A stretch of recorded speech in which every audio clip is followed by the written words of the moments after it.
உதயநிதி ஸ்டாலின் துணை முதலமைச்சராக நியமிக்கப்பட்டதை அடுத்து வீரவநல்லூர் திமுகவினர் பட்டாசு வெடித்து இனிப்பு வழங்கி கொண்டாட்டம். திருநெல்வேலி மாவட்டம் வீரவநல்லூரில் தமிழக இளைஞர் நலன் மற்றும் விளையாட்டுத்துறை அமைச்சர் உதயநிதி ஸ்டாலின் துணை அமைச்சராக நியமிக்கப்பட்டதை அடுத்து வீரவநல்லூர் பஸ் நிலையத்தில் பேரூர் கழக செயலாளர் சுப்பையா தலைமையில் பேரூராட்சி மன்ற துணைத் தலைவர் வசந்தசந்திரா, பேரூர் கழக துணை செயலாளர் முத்துராமலிங்கம், மாவட்ட பிரதிநிதி சுப்புக்குட்டி ஆகியோர் முன்னிலையில் பட்டாசு வெடித்து பொதுமக்களுக்கு இனிப்புகள் வழங்கப்பட்டது.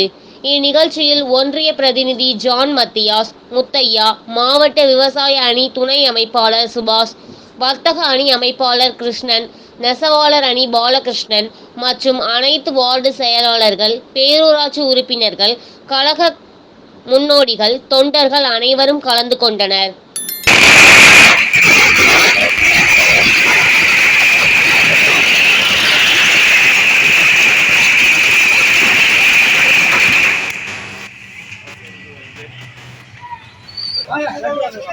வாங்கம்மா வாங்க, வண்டி ஒன்று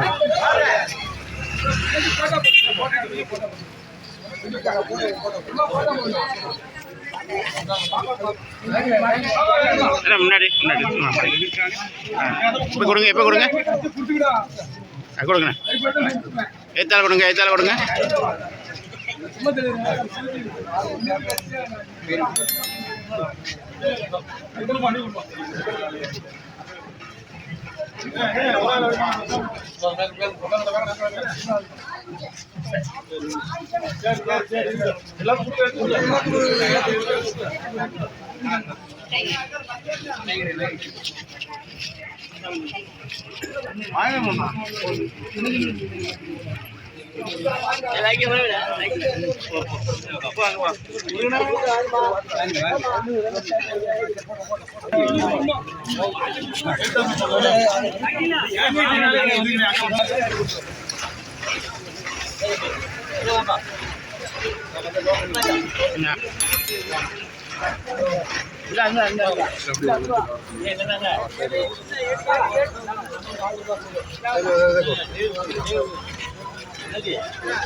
இந்த சேனல் மக்களுக்காக செயல்படுகிறது என்று நீங்கள் நம்பினால், வாய்ப்பிருந்தால் எங்களுக்கு முடிந்த உதவியை செய்யுங்கள்.